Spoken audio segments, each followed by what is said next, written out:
Imagine it is Saturday evening at 8 p.m. You finish dinner, pour yourself a glass of water, and make one quiet decision. You will not eat again until Sunday afternoon at 2 p.m. That is 18 hours. It might sound extreme at first. But what happens inside your cells during those 18 hours is one of the most profound biological resets your body is capable of performing. Cellular garbage burns off. Growth hormone surges. Your brain switches to a cleaner fuel source. Your gut microbiome reorganizes. The smoldering fire of chronic inflammation begins to cool. None of this is exaggeration. Every one of these effects is supported by peer-reviewed science. And the elegant truth is that the weekend makes this achievable for almost anyone. Because sleep handles more than half the fasting time automatically. To understand why 18 hours specifically is so powerful, you need to follow the timeline of what your body does after its last meal. In the first 4 hours following a meal, blood glucose and insulin are elevated as digestion and absorption proceed. The body is in supply mode, running on incoming fuel. Cellular cleaning systems are essentially switched off. Between hours 4 and 12, blood glucose gradually falls, and the liver begins breaking down its stored glycogen to maintain energy supply. This is the transition corridor. At the 12-hour mark, something decisive begins. Liver glycogen is substantially reduced. Insulin drops sharply, and AMPK becomes active. AMPK suppresses mTOR and sends the direct signal that activates autophagy. The evidence continues to accumulate, including a landmark review published in one of the world's most respected medical journals, confirming that eating within a 6-hour window and fasting for 18 hours triggers a metabolic switch from glucose-based to ketone-based energy metabolism, and that this switch drives improvements in cellular stress, resistance, antioxidant defense, and the elimination of aging cells. At the 18-hour mark, liver glycogen is approaching full depletion. The liver begins converting fatty acids into ketone bodies, primarily beta-hydroxybutyrate. These ketones become more efficient fuel for the brain, heart, and muscles than glucose. Simultaneously, autophagy is running at high intensity, breaking down damaged proteins, clearing dysfunctional mitochondria, and recycling the raw materials into fresh cellular components. This is the core value of the weekend 18-hour fast. Hour 16 is when autophagy begins activating meaningfully. But hour 18 is when the metabolic switch genuinely flips, making it the target that matters. The benefits of an 18-hour fast concentrate into 5 major biological axes. The first is autophagy, the cellular self-cleaning process that earned the 2016 Nobel Prize in Physiology. When the fasting signal reaches cells, they build double membrane pouches, called autophagosomes, that engulf damaged proteins, abnormal aggregates, and failing mitochondria, then fuse with lysosomes to break everything down into reusable amino acids and fatty acids. Research on neuronal autophagy confirmed that even short-term fasting produces dramatic upregulation of autophagy in brain neurons, with measurable increases in autophagy markers visible within 24 hours of fasting. The accumulation of beta-amyloid and tau protein in the brain, the hallmark pathology of Alzheimer's disease, is now closely linked in the scientific literature to impaired autophagy. Running the 18-hour fast once a week is equivalent to giving every one of your cells a scheduled deep cleaning session. The second axis is the metabolic switch to ketone fuel. As described above, 18 hours is the inflection point, where liver glycogen depletes, and the body crosses from glucose dependence to fat-burning mode. Beta-hydroxybutyrate rises in the bloodstream. The brain uses this ketone as a fuel that produces less oxidative stress than glucose combustion. Many people report a characteristic mental clarity during the later hours of an 18-hour fast. This is not imagination. It reflects the brain successfully running on ketone fuel.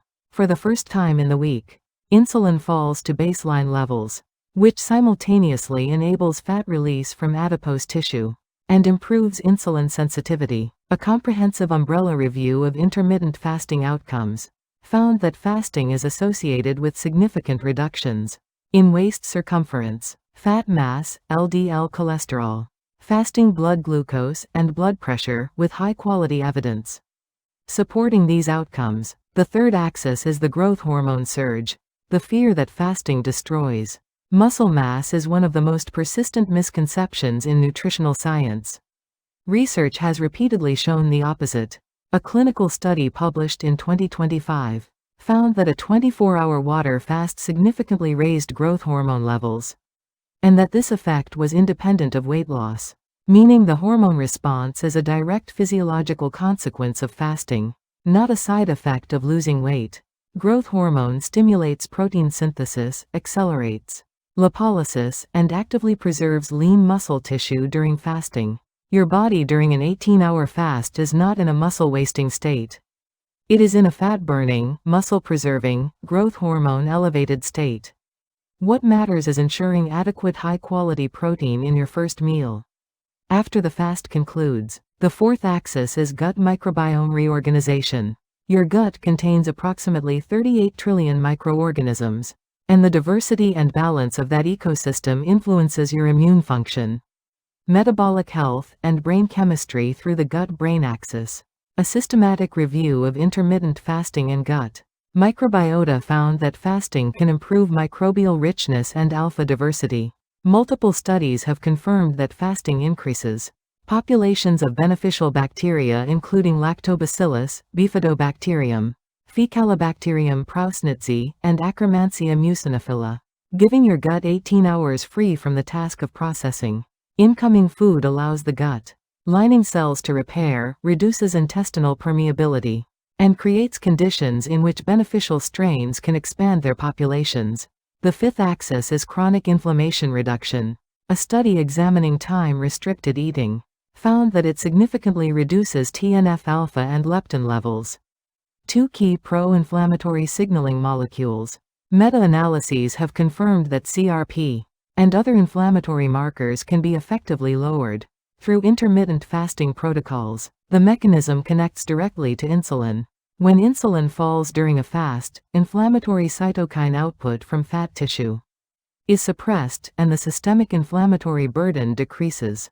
Given that chronic inflammation sits at the root of cardiovascular disease, type 2 diabetes, neurodegeneration, and metabolic syndrome, this single benefit alone provides strong justification for making the weekend 18-hour fast a regular practice. Here is how to execute the weekend 18-hour fast in practice.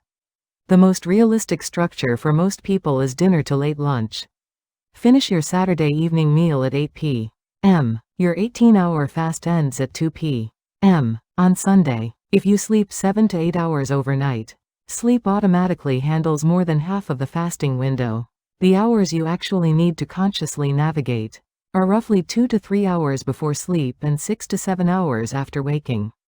That conscious effort is entirely manageable, especially with the right beverages available. Permitted drinks throughout the fasting window are plain water, black coffee, unsweetened green tea, unsweetened herbal tea, and plain sparkling water. Black coffee stimulates AMPK and supports autophagy activation. The EGCG in green tea also promotes autophagy through overlapping pathways. Not a single calorie should enter the body. Even a small amount of milk, a few drops of juice, or a teaspoon of honey will spike insulin and immediately turn the autophagy switch back off. Light walking and gentle stretching during the fast are encouraged. Fasted state movement activates additional AMPK and accelerates the ketone production timeline. High-intensity exercise and heavy resistance training are not recommended during the 18-hour fast, as low blood glucose in a fasted state increases the risk of dizziness and hypoglycemia during intense exertion. Here are 3 refeeding meal recipes to break your fast correctly. The first is the clean protein refeeding plate. Begin with a full glass of water. Then eat 2 boiled eggs, half an avocado, and 1 slice of whole grain bread. This combination delivers complete protein for muscle protein synthesis, healthy fats for fat-soluble nutrient absorption, and slow-digesting complex carbohydrates that bring blood glucose up gradually, rather than in a spike. The second is the autophagy extending smoothie. For those who want to support ongoing autophagy as they transition back into eating, blend a handful of frozen blueberries, a handful of spinach, 1 teaspoon of ground flaxseed, 1/4 teaspoon of turmeric, a pinch of black pepper, and 1 scoop of unflavored protein powder. In water or unsweetened oat milk. The resveratrol in blueberries, quercetin in spinach, and curcumin in turmeric continue activating autophagy pathways, while the protein supports muscle recovery. The third is the gut microbiome restoration bowl. Prepare a bowl of miso or doenjang soup with firm tofu, shiitake mushrooms, and bok choy, alongside a small serving of brown rice and a portion of natto or another fermented food. Fermented soy products immediately reintroduce beneficial bacterial strains. Tofu and shiitake provide spermidine, and brown rice fiber feeds the recovering gut microbiome. Regardless of which recipe you choose, the guiding principle for the first 2 hours after breaking your fast is to eat slowly and not overeat. The gut needs a gradual reintroduction to food processing. After 18 hours of rest, your 7-day action plan works as follows. On Monday, plan your Saturday evening dinner and your Sunday refeeding meal, and shop for the ingredients. On Tuesday and Wednesday, practice eliminating late-night snacks to prepare your body. On Thursday, attempt a 14-hour fast by finishing dinner at 8 p.m. and waiting until 10 a.m. the next morning. On Friday, eat a lighter dinner, focused on protein and vegetables rather than refined carbohydrates. Lower glycogen stores on Friday evening mean your body will reach the metabolic switch faster on Saturday night. On Saturday, finish dinner at 8 p.m. and begin your 18-hour fast. Drink water, black coffee, or green tea freely throughout the evening and overnight. On Sunday morning, take a gentle walk, if you feel comfortable, and keep yourself lightly occupied to navigate the later fasting hours. At 2 p.m., break your fast with one of the 3 recipes above. 2 hours after your first meal, resume normal Sunday evening eating. For managing discomfort during the fast, mild headache in the first hours past the 12-hour mark is usually caused by blood glucose adjustment or caffeine reduction. A cup of black coffee or additional water resolves this for most people. Light dizziness when standing is caused by a temporary blood pressure drop, and is resolved by moving slowly when rising from sitting or lying positions. A small pinch of salt in your water, or an unsweetened electrolyte supplement can help maintain electrolyte balance. If you experience severe dizziness, heart palpitations, or cold sweats, stop the fast immediately and eat a small amount of food. Several safety notes are essential. Anyone taking diabetes medications or insulin must consult a doctor before attempting any extended fast. Fasting while on glucose-lowering medications can cause dangerous hypoglycemia. Pregnant or breastfeeding individuals, adolescents, people with severe underweight, and those with a history of eating disorders should not attempt 18-hour fasting. Adults over 70 face a higher risk of muscle loss during fasting, and should begin with a 14 to 16-hour protocol, always paired with a high-protein refeeding meal. The 18-hour duration is relatively short, and refeeding syndrome is not a practical concern at this length for healthy adults. But anyone who has been eating very little for extended periods should transition into fasting gradually. All information in this video is general health guidance. Individual health conditions require personalized medical advice, and anyone with a chronic condition should begin under guidance from a qualified healthcare professional. The weekend 18-hour fast is not about deprivation. It is about creating, once per week, the precise biological conditions in which your cells do what they were designed to do: clean themselves, rebuild themselves, and reset their metabolic baseline. Sleep handles the heavy lifting automatically. The conscious effort required is modest. The biological return is extraordinary.